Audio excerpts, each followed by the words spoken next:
Good morning friends, welcome to the prelims booster session. आज का पहला टॉपिक है इंडिया एआई मिशन। तो ये टॉपिक आपके गवर्नेंस के लिए इंपॉर्टेंट है।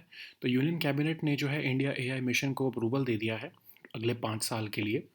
आपको याद होगा कि प्राइम मिनिस्टर मोदी ने जो है global partnership on artificial intelligence summit में अनाउंस किया था कि इंडिया एक अपना एआई मिशन निकालेगा। इसको इम्प्लीमेंट करेगा India AI independent business division, जो कि डिजिटल इंडिया कॉरपोरेशन के अंडर बनाया जाएगा। और ये अ, इस प्रोग्राम के अंदर हम एक कंप्यूटिंग फैसिलिटी बनाएंगे 10,000 जीपीयू की। फाउंडेशनल मॉडल्स बनाए जाएंगे और प्रायोरिटी सेक्टर एरियाज़ के लिए जैसे हेल्थ केयर, एग्रीकल्चर या गवर्नेंस एआई क्यूरेटेड यूनिट्स बनाए जाएंगे, जो कि 50 लाइन मिनिस्ट्रीज़ और में को कवर करेंगे। एआई मार्केट प्लेस भी डिज़ाइन किया जाएगा जो कि AI as a service offer करे। एआई जो है एआई कंप्यूट इंफ्रास्ट्रक्चर जो है वो पब्लिक प्राइवेट पार्टनरशिप मॉडल में 50% वायबिलिटी गैप फंडिंग के साथ जो है वो बनाया जाएगा। ठीक है।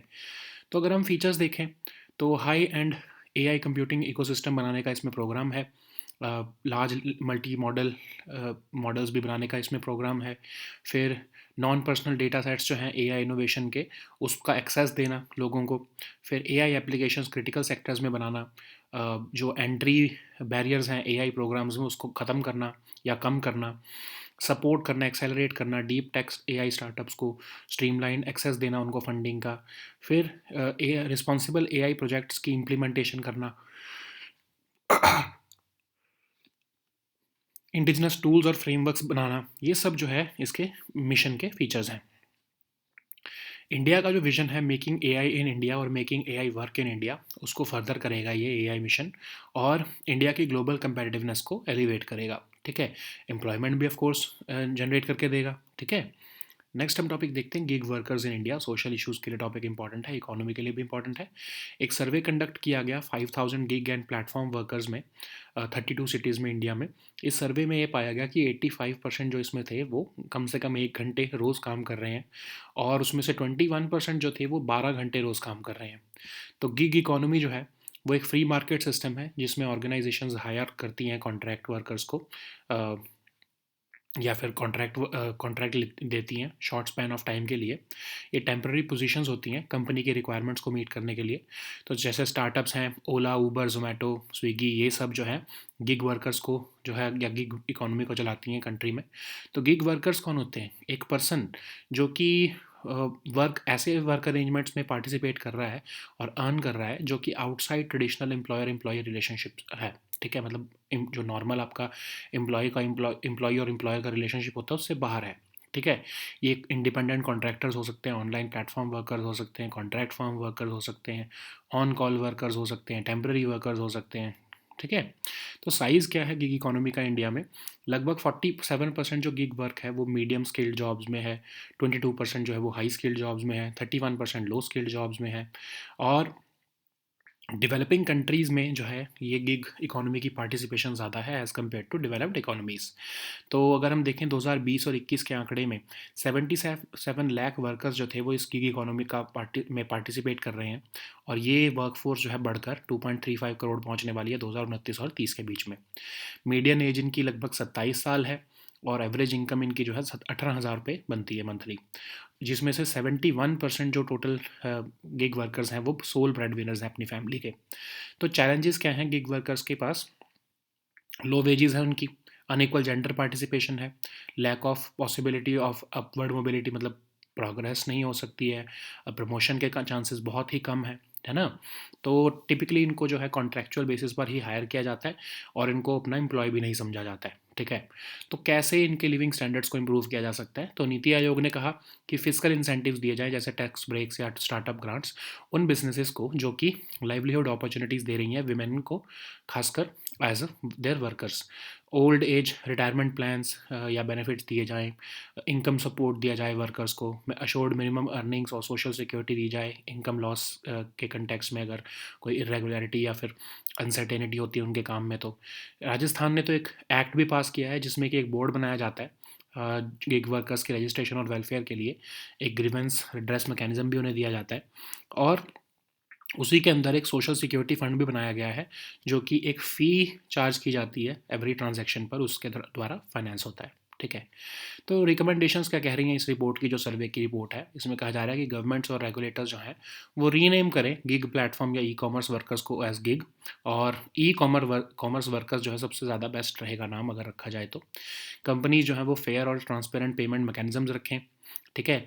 एक मिनिमम वेज होनी चाहिए प्लेटफॉर्म वर्कर्स की, ताकि जो कि जिसमें कि एक मिनिमम फिक्स्ड कंपोनेंट होना चाहिए।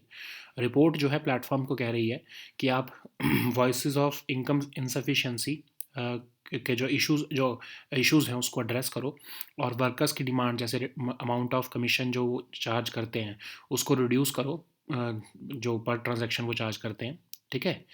नेक्स्ट हम टॉपिक देखते हैं, उत्तर पूर्व ट्रांसफॉर्मेटिव इंडस्ट्रियलाइजेशन स्कीम। ये टॉपिक आपके गवर्नेंस के लिए इंपॉर्टेंट है।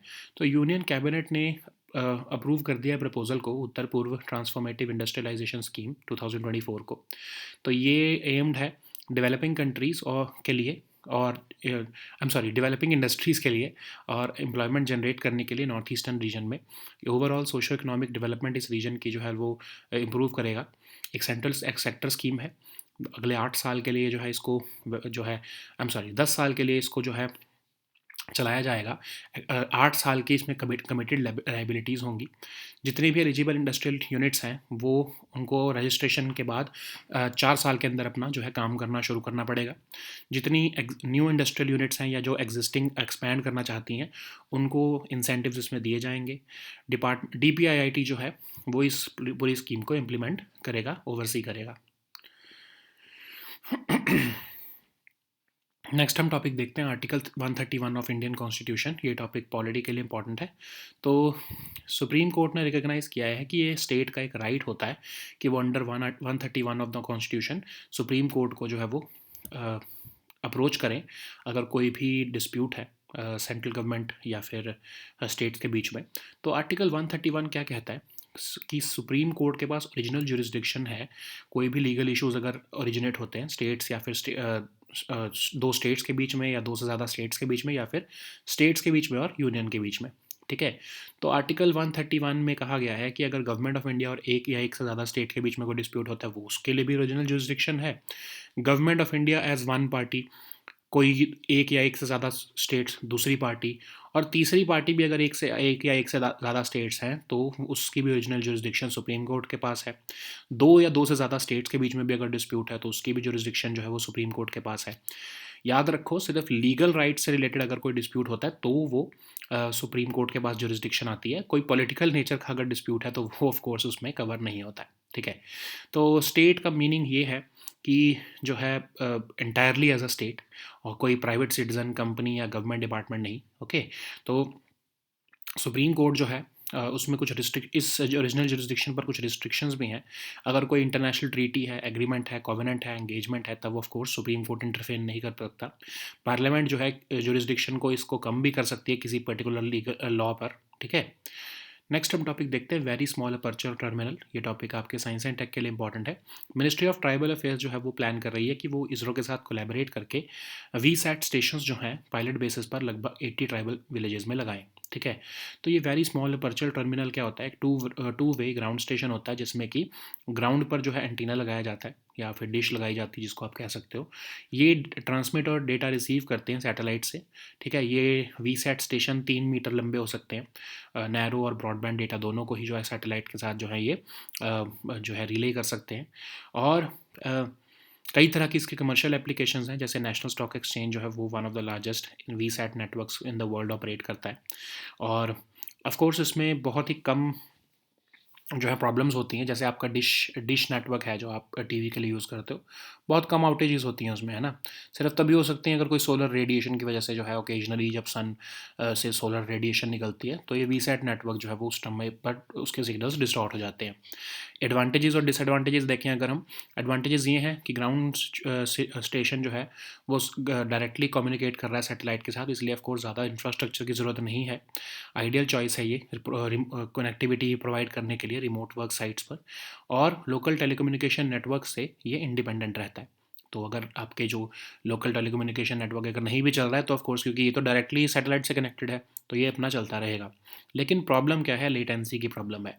डाटा कितनी स्पीड से एक्सचेंज हो रहा है उसमें प्रॉब्लम है, क्योंकि जो है डिश से डेटा भेजना एक जियो सिंक्रोनस ऑर्बिट तक और वहाँ से डेटा वापस आएगा, तो इसलिए लेटेंसी की प्रॉब्लम आ जाती है। सिग्नल की क्वालिटी भी अफेक्ट हो सकती है अगर वेदर थोड़ा ख़राब हो या बिल्डिंग्स बीच में आ रही हों, है ना। तो इसरो के साथ कोलैबोरेट करके 18,000 ट्राइबल मेजॉरिटी विलेजेस में tribal ministry of tribal affairs plan कर रही है कि ये जो है लगाए जाएं वीसैट स्टेशंस, ताकि कनेक्टिविटी चैलेंजेस को एड्रेस किया जा सके। तो 4 स्टेट्स आइडेंटिफाई की गई हैं, झारखंड, मध्य प्रदेश, उड़ीसा और महाराष्ट्र, जहाँ पर ये स्टेशंस लगाए जाएंगे। ठीक है, नेक्स्ट हम टॉपिक देखते हैं स्कूल सॉइल हेल्थ प्रोग्राम। ये टॉपिक गवर्नेंस के लिए इंपॉर्टेंट है। तो union minister for agriculture and farmers welfare जो है और union minister for rural development ने स्कूल सॉइल हेल्थ प्रोग्राम को लॉन्च किया है, इनॉग्रेट किया है। तो department of agriculture and farmers welfare ने कोलैबोरेट किया है डिपार्टमेंट ऑफ स्कूल एजुकेशन और लिटरेसी के साथ इस पायलट प्रोजेक्ट को अंडरटेक करने का, जिसमें 20 सॉइल लैब्स जो हैं वो सेटअप की जाएंगी 20 स्कूल्स ऑफ केंद्रीय नवोदय विद्यालय में, रूरल एरियाज़ में।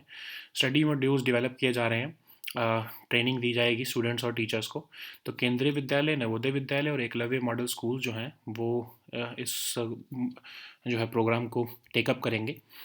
स्कूल्स को ऑनबोर्ड किया जा रहा है पोर्टल पर, ऑनलाइन बैचेस भी क्रिएट किए जा रहे हैं। तो डिपार्टमेंट ऑफ एग्रीकल्चर और फार्मर्स वेलफेयर जो है नेशनल नाबार्ड के साथ मिलकर ये सॉइल लैब्स बनाएंगे स्कूल्स में, और स्कूल स्टूडेंट्स जो हैं वो सॉइल सैंपल्स कलेक्ट करेंगे, टेस्ट करेंगे लैब्स में जो कि स्कूल में बनाई जाएंगी, और सॉइल हेल्थ कार्ड जो है वो जनरेट करेंगे। उसके बाद वो फार्मर्स के पास जाएंगे और उनको एजुकेट करेंगे कि कैसे सॉइल हेल्थ कार्ड के रिकमेंडेशंस को आपको समझना है। तो स्टूडेंट्स में भी एक क्रिटिकल थिंकिंग डेवलप होगी और एक हॉलिस्टिक अंडरस्टैंडिंग होगी पूरे इकोसिस्टम कैसे वर्क करता है, खासकर फार्मिंग का। नेक्स्ट हम टॉपिक देखते हैं नेशनल कोऑपरेटिव डेटाबेस। गवर्नेंस के लिए टॉपिक इंपॉर्टेंट है। यूनियन मिनिस्टर ऑफ कोऑपरेशन ने नेशनल कोऑपरेटिव डेटाबेस लॉन्च किया है, जो कि एक वाइटल इन्फॉर्मेशन देगा हमें इंडिया के कोऑपरेटिव सेक्टर के बारे में। तो इसको स्टेट गवर्नमेंट्स, नेशनल फेडरेशंस और अदर स्टेक होल्डर्स के साथ मिलकर बनाया गया है। तो एक वेब बेस्ड डिजिटल डैशबोर्ड होगा जिसमें डेटा होगा सारा कोऑपरेटिव सोसाइटीज़ का, चाहे वो नेशनल या स्टेट लेवल पर हो।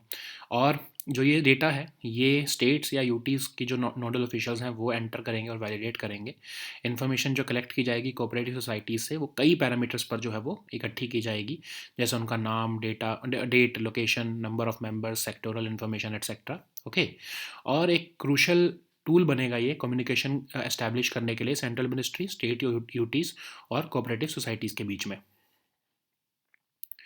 नेक्स्ट हम टॉपिक देखते हैं डोलूतेग्रावीर। ये टॉपिक आपके एक जो है वो गवर्नेंस के लिए इंपॉर्टेंट है। तो रेजिस्टेंस जो है एंटी रेट्रोवायरल ड्रग डोलूतेग्रावीर के अगेंस्ट जो है वो बढ़ती जा रही है अमंग HIV पेशेंट्स। तो ये डोलूतेग्रावीर है क्या? एक एंटीवायरल ड्रग है जो कि HIV इन्फेक्शंस से पीड़ित पेशेंट्स को दिया जाता है। ऑफ कोर्स ये जो है HIV इंटीग्रेस इनहिबिटर्स इनको हम कहते हैं।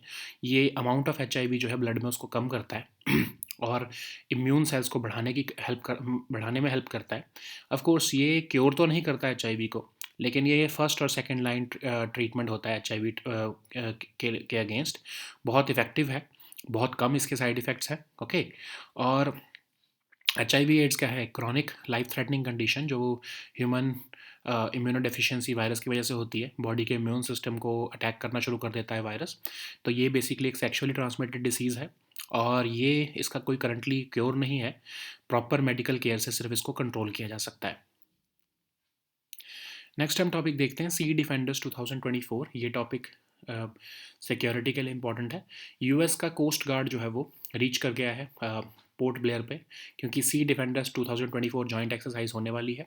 तो ये एक जॉइंट एक्सरसाइज है इंडियन कोस्ट गार्ड और यूएस कोस्ट गार्ड के बीच में। फोकस रहेगा मैरीटाइम पायरेसी और एसिमेट्रिक थ्रेट्स को जो है हैंडल करना।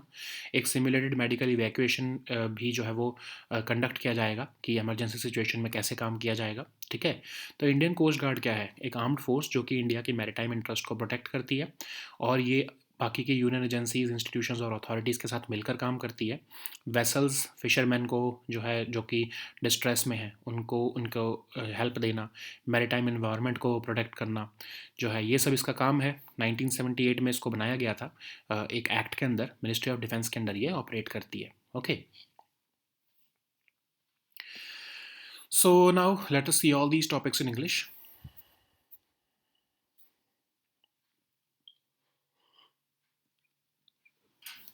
So the first topic is India AI mission.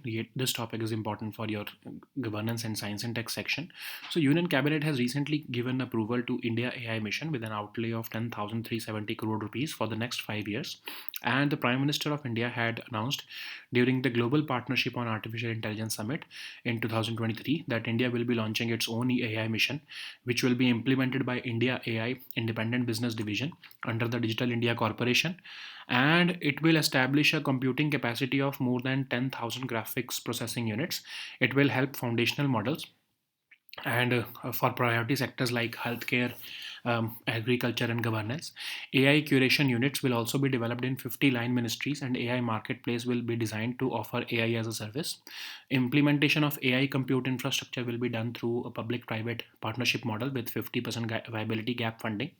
So if we look at the key features of India AI mission, then this pillar will be this India AI compute capacity will build a high-end scalable AI computing ecosystem. India AI Innovation Center will undertake the development and deployment of indigenous large multimodal models. Uh, this India AI datasets platform will streamline access to quality non-personal datasets for AI innovation. It will promote AI applications in critical sectors. Similarly, future skills is conceptualized to mitigate barriers to entry into AI programs. Startup financing will be there for deep tech AI startups, and so as to provide them with streamlined access to funding. Safe and trusted AI pillar will enable the implementation of responsible AI projects, including the development of indigenous tools and frameworks. So, what is the significance of this mission? This mission will uh, uh, further the vision of making AI in India and making AI work for India. It will elevate India's global competitiveness. It will catalyze AI innovation through strategic programs and partnerships. And of course, it will also generate employment opportunities. Okay, so the next topic is gig workers in India. So this topic is important for your social issues and your governance section and your economy section. So a survey was recently conducted of among more than 5,000 gig and platform workers across 32 cities, and this survey has found out that 85% of them work above 8 hours a day, and 21% of them sweat it out for more than 12 hours a day. So what is the gig economy?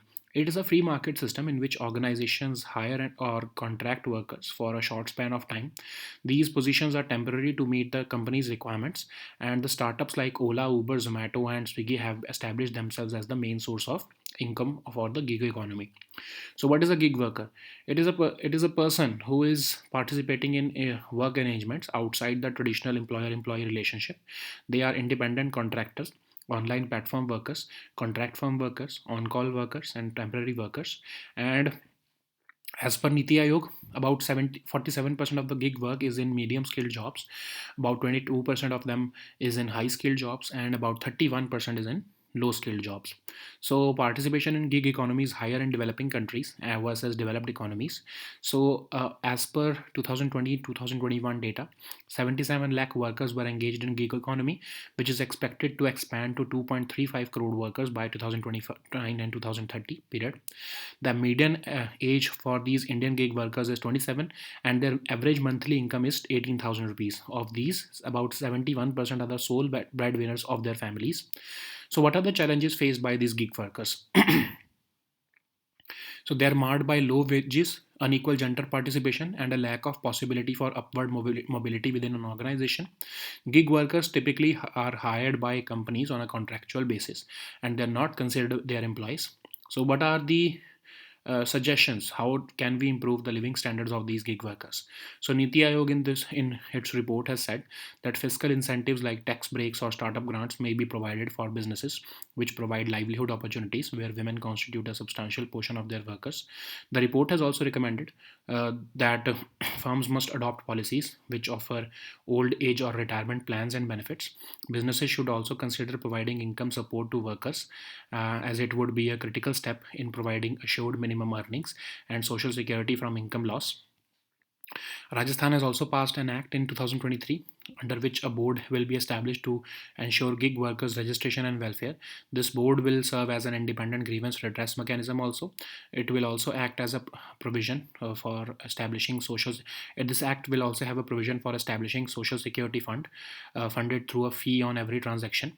So what are the major recommendations of this report? So this report has recommended that governments and regulators rename the gig platform and e-commerce workers as gig, and these e-commerce workers will be a better nomenclature for them. So companies must establish fair and transparent payment structures. Payment of minimum wage to platform workers will help guarantee a fixed component in the income. The report has also asked the platforms to address rising voices of income insufficiency and respond to worker demands like reducing the amount of commission which they charge per transaction. So the next topic is Uttar Purv Transformative Industrialization Scheme. This topic is important for your uh, governance section. Union Cabinet has recently approved the Uttar Purv Transformative Industrialization Scheme for 2024, which is aimed at developing industries and generating employment in northeastern region. The objective is to generate gainful employment leading to overall socio-economic development of this region. So it will be a central sector scheme and it will work for 10 years, and 8 years of committed liabilities will be there. All eligible industrial units will have to commence operations within 4 years from grant of registration. All new industrial units and expanding units would be eligible for the respective incentives, and this scheme will be overseen by DPIIT. So the next topic is Article 131 of the Constitution. This topic is important for your polity section. So Supreme Court has said that it is the state's right to approach the Supreme Court under Article 131 of the Constitution. So what is this article? So it is basically a original jurisdiction of the Supreme Court over legal issues originating between states or between states and the union. So there are three components of it. If there is any dispute between government of India and one or more states, this is also original jurisdiction for the Supreme Court. Disputes between government of India and any state or states on one side, and then on the other side there are other states also. So a tripartite dispute basically will also be under the original jurisdiction of Supreme Court. Then there can be disputes between two or more states, which is of course under the original jurisdiction of Supreme Court. So Article 131 is subject to provisions that disputes must involve only legal rights and not of political nature. Okay, so the word state here shall not include any private citizen, company, or government department. There are certain restrictions also. Supreme Court cannot intervene in disputes which are arising out of any treaty, agreement, covenant, and engagement. The Parliament can also exclude the jurisdiction of Supreme Court in disputes relating to reuse, distribution, or control of water or any interstate river. Okay, so the next topic is very small aperture terminal. This topic is important for your science and tech section. So Ministry of Tribal Affairs is planning to collaborate with ISRO to deploy VSAT stations on a pilot basis for around 80 tribal villages. So very small aperture terminal is a two-way ground station which transmits and receives data from satellites. It is less than 3 meter. These VSATs are less than 3 meters tall, and they are capable of both narrow and broadband data to satellites and in orbit in real time. The data can then be redirected to other remote terminals also, or hubs around the planet. And these VSAT networks have a number of commercial applications. Even the National Stock Exchange of India is operating one of the largest VSAT networks in the world. With the exception of occasional sun outage due to solar radiation or distorting signals from the satellite, VSAT network has held up. So what are the advantages or disadvantages of VSAT? So VSAT networks have a big advantage because the ground station is communicating with satellites. There is less infrastructure required to service remote locations. VSAT networks are an ideal choice for providing connectivity to remote work sites also. VSAT is also independent of local telecommunication networks. What are the disadvantages? Most obviously, of course, it is latency because it takes time for information to reach the dish and the station due to one part of the system being way up in geosynchronous orbit. In other words, protocols that require a lot of back and forth communication would experience lag, and the signal quality can also suffer due to bad weather and other buildings getting in the way between the VSAT and the satellite.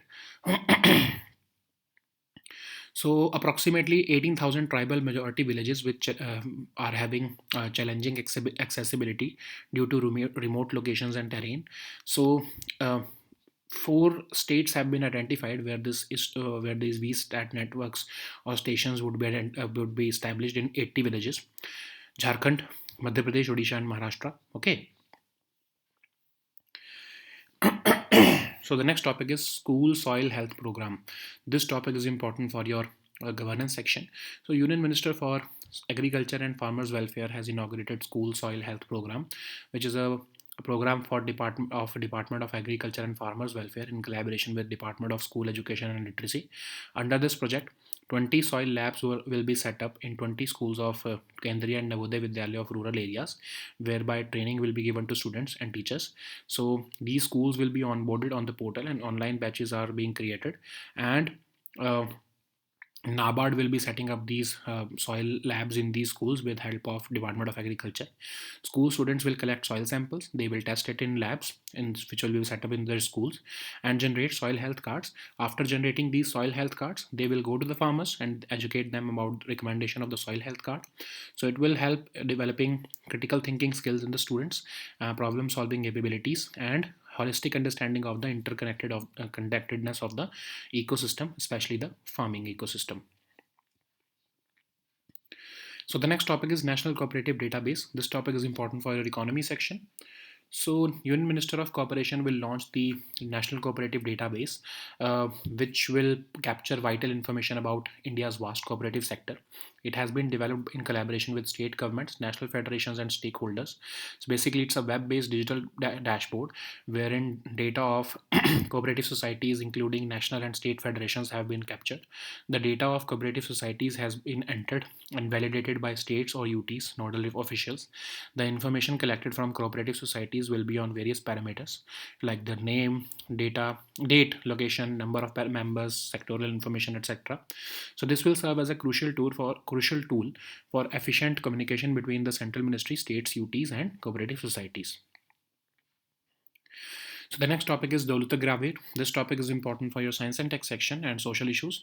So resistance has been developing against the antiretroviral drug dolutegravir and among HIV patients. So basically, it's an antiviral drug which is used with other medications to treat HIV infection. So these class of medicines are also called HIV integrase inhibitors.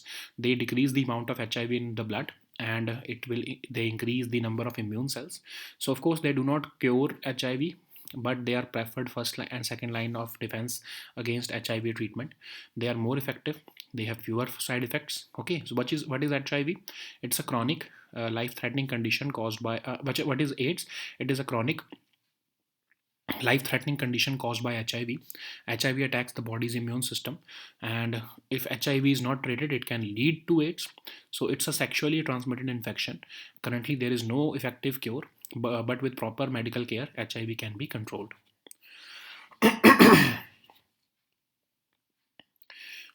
So the next topic is Sea Defenders 2024. This topic is important for your security section. So US Coast Guard has reached the Port Blair ahead of Defenders 2024 joint exercise between Indian Coast Guard and US Coast Guard. The 2-day exercise will focus on maritime piracy and asymmetric threats. This event will also witness a simulated medical evacuation to enhance readiness in emergency situations. So, if we look at Indian Coast Guard, it is an armed force which protects India's maritime interests. It works in coordination with other union agencies, institutions, and authorities, and assist vessels and fishermen in distress and protect the maritime environment. So, it was formally established in 1978 by the Coast Guard Act of 1978, and it operates under the Ministry of Defense. Okay. So these were our topics for today. We'll meet next time on Monday now. Until then, goodbye and take care.